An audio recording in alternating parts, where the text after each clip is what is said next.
All right, good morning, everyone. I'm going to call the July 8th, 2020 meeting for the Cape Fear Public Utility Authority to order. First thing on our agenda today is the determination of a quorum. And based on what I can see, and Ms. Pope, I believe we do have a quorum, and I believe everybody is present. Yes, sir. All right, a couple of rules of just order for the day. Since we are in separate rooms like this, I appreciate everybody dealing with this as we all have to, given the circumstances of COVID. However, I will ask that if you make a motion and or second a motion, please state your name. And so it'll help Donna very much with the minutes. So that being the case, we'll move on to our adoption of our agenda. The agenda for today's meeting is in front of you. I will entertain a motion to approve the agenda. Chair, it's Rob Zappel. I move that we adopt the agenda. Do we have a second? Hollis Briggs, I'll second. Thank you. All right, we have a motion and a second. All in favor say aye. Aye. Opposed? All right. Move on through our approval of our minutes. Deans? The June minutes are in the packet. Need a motion to approve. Larry Sneeden, motion to approve. Second, Rob Zappel. All in favor say aye. Aye. Opposed? All right. The next item on our agenda is the election of our fiscal year 2021 officers. Nominating committee did meet. Nominating committee consisted of myself, Rob Zappel, and Charlie Rivenbark, and the slate of officers that they have suggested that comes from nominating committee is Wes Corder as our chairman, myself, Bill Norris, as vice chairman, Jennifer Adams as finance chair, and Deans Hackney continuing as secretary for the fiscal year 2021. Are there any additions from the floor? Treasurer, I'm sorry. Correction, Jennifer Adams is treasurer, not finance chair. All right, being none, I will entertain a motion to select those officers for our 2021 fiscal year. This is Charlie Rivenbark. I move the slate for approval. Do we have a second? Kevin O'Grady, second. Your mic's not on, Kevin, is it? Got to push it up. Kevin O'Grady, second. Thank you, Kevin. We have a motion and a second. All in favor say aye. Aye. Those opposed? All right, motion passes. So I will now turn it over to Wes Corder as your chairman.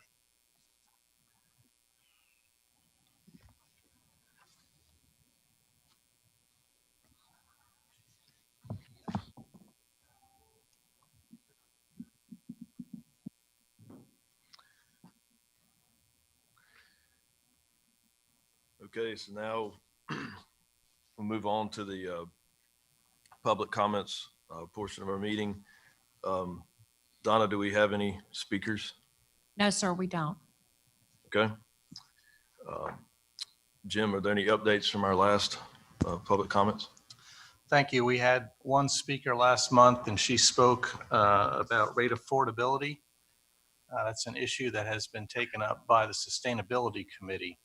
And we did reach out after the sustainability meeting to last month's speaker. Haven't been able to connect yet, but we'll continue to try so that we can update her on the information that we have and the work we're taking on through sustainability. Okay, thank you. So we'll move on to our consent agenda. We have 8 items in your packet for approval. I entertain a motion to approve, or if there are any questions. Mr. Chair, it's Rob Zappel. Move to approve the consent agenda. It's Bill Norris. I'll second. All in favor, say aye. Aye. Any opposed? All right. move on to new business and our administrative reports. Turn over to Linda. Do you have any attorney's report? No, I don't have anything today. Okay. Executive Director's report, Jim. Thank you. In your packet, you'll find several reports. You'll find the key indicators report, environmental report, the safety report, and this month, our quarterly CIP report and our customer service update. And because it was not presented at the Finance Committee, we also this morning have the monthly finance report by John McLean, our CFO. Thank you. Mr. Chair, it's Rob Zappel. I've got a couple of questions on the key indicators report and the safety report. Do you want to do these now, or should we hear the finance report first?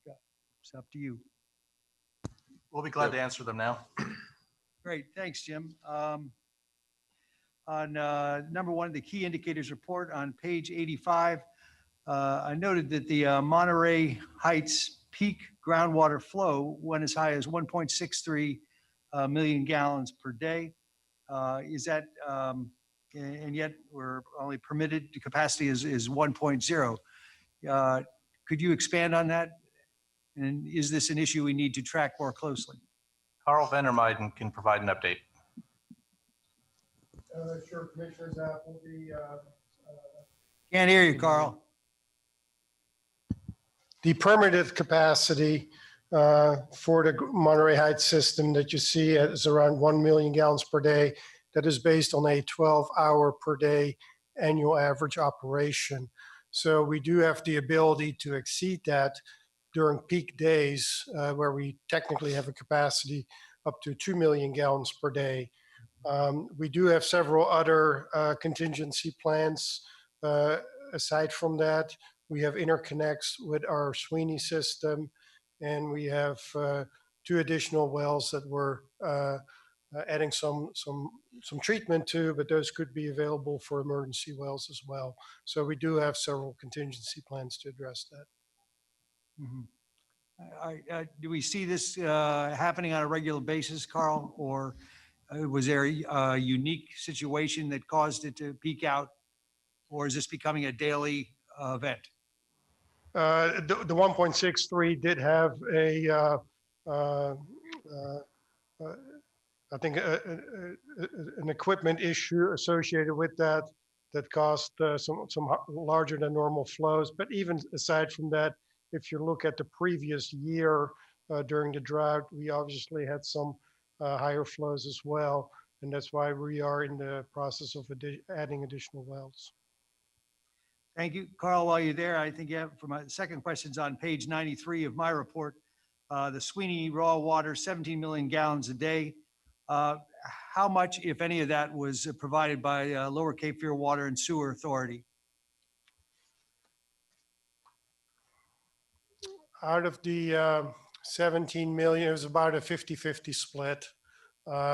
We were doing around 9-10 million gallons per day out of our Kings Bluff facility, and then any remaining would be from Lower Cape Fear.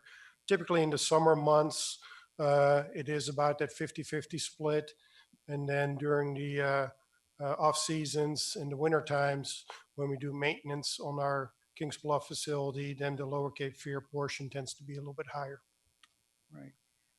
And do we have a cost associated with it? I know you probably can't come up with this at the moment, Carl, but if you could follow up, I'd like to know what that cost is and what the cost is on a monthly basis. It appears that we're buying water from Lower Cape Fear Water and Sewer 12 months a year. Am I correct with that? We do buy water 12 months a year. And then on a month-to-month basis, the proportion between what we provide versus what they provide obviously varies. And I can get back to you on the exact cost, but it's essentially electrical cost of our Kings Bluff facility versus the unit cost of the Lower Cape Fear system. And it's fairly close, I believe, but I can get the exact numbers for you. Thank you, Carl. My next question is on the safety report. I noticed on page 97 of my report, we had a vehicle rollover, which sounds like a pretty serious accident. Is there some detail around that that someone can provide? This is Jim. We did have an employee who was on a more rural road and was trying to avoid a deer. No one was hurt, fortunately, and we are investigating the incident and will take whatever action is appropriate. Great, so no injury, just is the car totaled? It was an older vehicle, and I don't know if it's totaled or not, but regardless, no one was hurt. And we'll certainly investigate the incident to make sure that all safety procedures were followed at the time. Thank you, Jim. My next question, it deals with the quarterly CIP status report. It's really more of a comment that on page 90, we noted we had, as was well reported before, a 2.4 million gallon sanitary sewer spill as a result of a failure of PS pump station 10. And compared with page 101, we saw that that was a $200,000 emergency repair for PS 10. If there's ever any doubt about the importance of the maintenance and staying ahead, as I know we do on a regular basis, there's the cost, $200,000 for a $2.4 million sewer spill. And that, again, just putting the focus on how important our maintenance is. I know you get it, but I just kind of tease that out of our report. That's all I have, Mr. Chair, and looking forward to the Finance Committee report. Any other comments?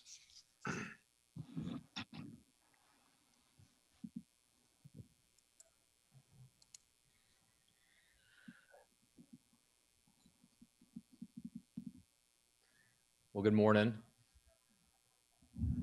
Let's see. There we go. So this is our summary statement of revenues and expenditures as of the end of May. And as you can see, our total unrestricted fund balance at the bottom there is around $63 million, between $12 and $13 million above our $50 million target. That's been, driven downwards by our capital expenditures and, spending down those PAYGO funds that were accumulated over time. On the capital side, you can see, let's see if I can figure this out. There it is. On the capital side here, you can see this around $29 million number.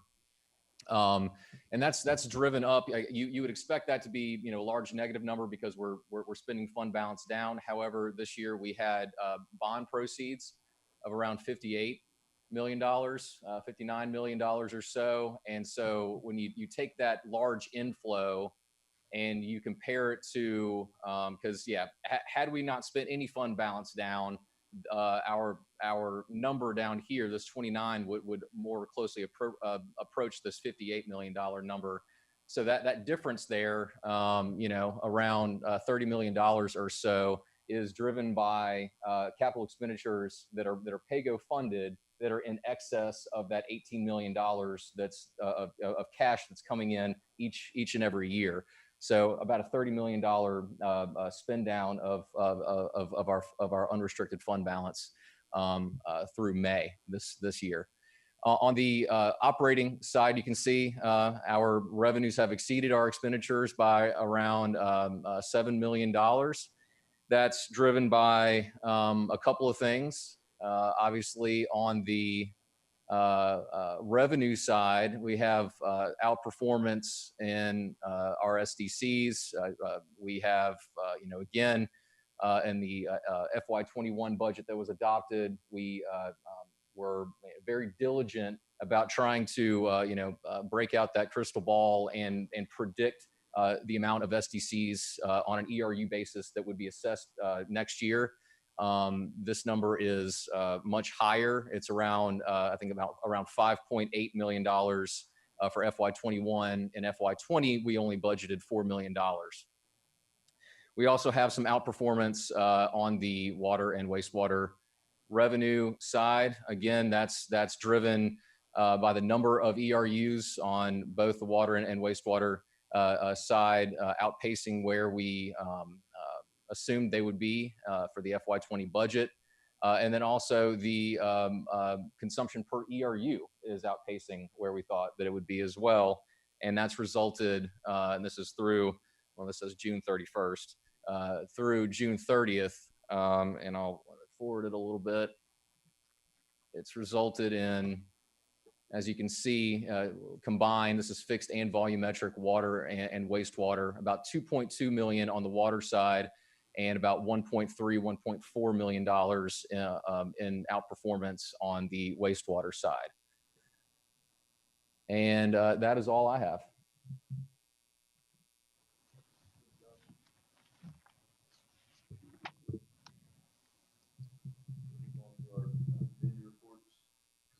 Executive committee met on July 1st. The minutes of the packet review. Sorry. Move on to committee reports. Executive committee met on July 1st. Mr. Chair, it's Rob Zappel. I'm sorry, I didn't hear if you called for questions for the Finance Committee report. Oh, sorry. Sorry, I think your mic was muted there for a minute. We didn't hear much over here. I'm okay to ask a question? Yes, sir. Thanks, Wes. John, thanks for your report. And I see we had another robust year, and thank you for making the adjustments in the upcoming budget. But I know that we had a total of about $7 million in outperformance in revenue. And you accounted for about, or not you, the revenues from wastewater and water accounted for about 6 million of it. Where did the other $1 million come from? So yeah, there's a little bit of a timing lag here. So this number that I'm showing you, the $7 million number, it's as of May 31st. We have that lag for the expenditure side of things. We get this report out, in early July, and the expenditures for June haven't all been turned in. All those invoices haven't been turned in and haven't been recorded. So it's really, if we were to show June, it wouldn't be really kind of a full picture from the expenditure side. So there's this 1 month lag. So this is revenues and expenditures as of the end of May, and that's a $7 million, looks like surplus here. Now this report here on the revenue side of things, this is more current because shortly after the month, we're confident that those revenues are going to stay stable. There's not a lengthy close process on the revenue side. So I did just want to note that first. But you can see, as of June 30th, yeah, you're looking at, what is that, about $3.5 million on the fixed and volumetric side of things. There's $2.6 million. So that's about what, about 5.1, if I'm doing or 6.1. 6.1, yeah. 6.1, right? And so you're wondering where the other part of that $7 million is coming from, and that's really related to the expenditures in relation to budget. So let me pull up. This is probably the best look, and I'll have your attention at the bottom of the page right here, where we're looking at these major categories of expenditures. So we have salaries and benefits. We have our, just our operating and maintenance costs. We have some, capital outlay, things like, pumps and things for pump stations, and obviously debt service. And you can see that, we're, what is that, about 91% through the year. So 11. John, can you speak into the microphone? I'm so sorry. Yes, we're about 11 months through the year. And which is about 91% through the year. And you can see that these major categories of expenditures right here, as far as our salaries and benefits, are around 84%. It's about 83% for operating, and about, what is that, 73% for capital outlay. So there is some room in here where our actual expenditures have not approximated what we thought that we were going to spend. So there's overperformance on the revenue side, and then there is, underspending on the expenditure side compared to what was budgeted. So it's a combination of those two things. Great, that makes sense. Thanks, John. Also, I noticed there on the sale of our capital assets is also part of this. I'm trying to look for the page number. $6 million, Are you referring to the operating revenue budget to actual? it's the, damn, I just had it there. It was the way it was noted. Here we are, page 109, under other financing sources, a sale of capital assets. And we show it as basically a loss, if I'm reading your chart right. I'm assuming those capital assets have depreciated over the years before we sell them. Am I incorrect in that, or how does that work? Yeah, this is not, yeah, right. This is a pure cash basis form of accounting here. So we budgeted, and this is based on a 5-year average for FY20. We budgeted $384,000 in cash proceeds from the sale of capital assets. So mostly vehicles and other equipment, maybe some lab equipment in there. Through the year, we've only realized $132,000. Now, so that's, around a $252,000 variance from the budget, but you can see that that's vastly, eclipsed by the outperformance in these other revenue sources. And that's why you're seeing such a large, surplus number here on the first page. Thanks, John. Thank you, Mr. Chair. That's all the questions I had. Thank you, Mrs. Apple. Any more comments or questions? Okay, now we will move on to committee reports. Executive committee met July 1st. Minutes are in your packet for review. Turn it over to Jennifer for finance committee. Okay, the Finance Committee met last Wednesday, July 1st, and the meeting minutes are in your packet for review. And next, Sustainability Committee. Hi, so this is Jessica. Yep. We met and had a very productive meeting on June 25th. We focused on two main things, and I'd like for Lindsay just to take a couple seconds to describe them, but we are establishing our baseline information about what our emissions are, so that presumably, once we have all of that well in hand, we can start making plans for the future to reduce emissions. We also talked about affordability, which Jim hinted at the beginning of the meeting. Obviously, that's going to be a big issue moving forward, and we want to make sure that we are have a full understanding of our pricing and how it works for our consumers. But Lindsay, if you just want to summarize quickly. Yeah, thank you. So the first item we discussed, as Jessica mentioned, was the greenhouse gas inventory. This was CFPUA's first attempt at capturing the emissions associated with our operations. I'm happy to report that we were able to capture a lot of them. This doesn't represent all of them, and that's going to be kind of our action item for the years ahead, is trying to figure out how can we collect the data so that we can look at, kind of everything along the supply chain and afterward. We were able to go back and capture 2 calendar years. So you'll see 2018 and 2019. One of the cool things about that was, sort of by accident, it also captured a very wet year and a very dry year. So that shows us, how our emissions might be affected by different climate conditions moving forward, which I think is important. And both of those are in your packet. So we are also working with the communications team to make sure that we can roll out this information in a way that's accessible to the customers and to the public. And we'll certainly let you guys know when that occurs. The second item that we talked about was a white paper that explores the issue of affordability. At the beginning of the paper, you can look at, kind of see the metrics that we use to monitor affordability, how we've, thought about it in the past, and other ways that we might be able to think about it that kind of provides a bigger picture. But we also provide a sample of policies that other municipalities in North Carolina and also beyond North Carolina have implemented to provide relief to customers in need of assistance. And that paper is also in your packet. Thank you. Thanks so much. Appreciate it. Obviously, the minutes are also in your packet. Thank you. Any old business to discuss? Mr. Chair, it's Rob Zappel.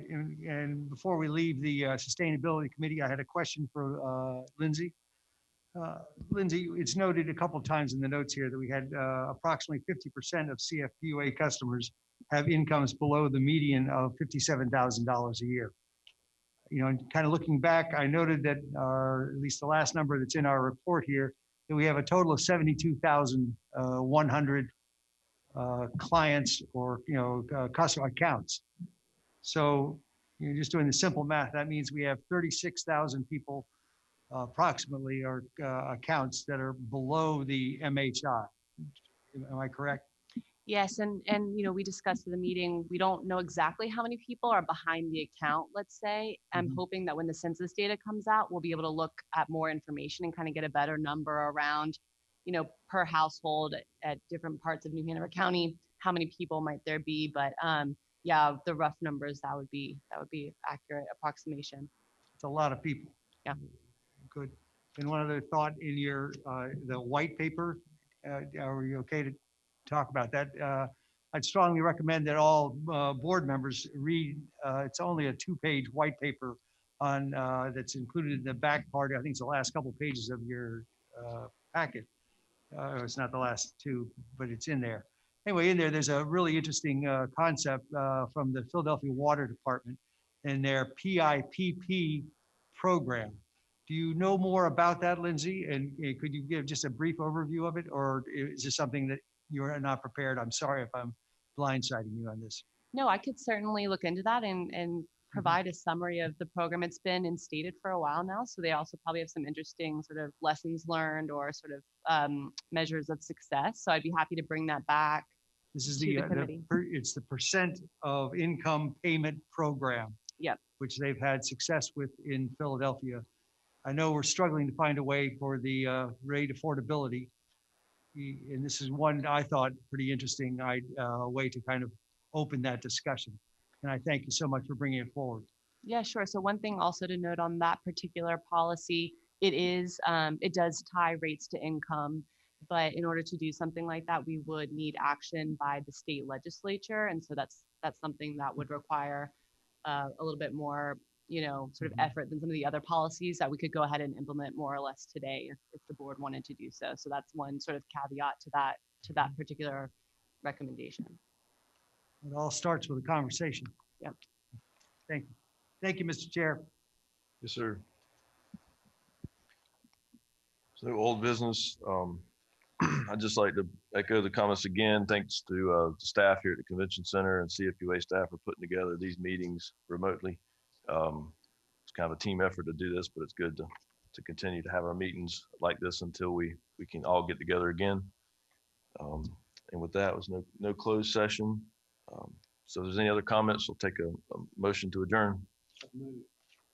This is Bill Norris. So moved. Second, Second. all in favor? Aye. Aye. Thank you all.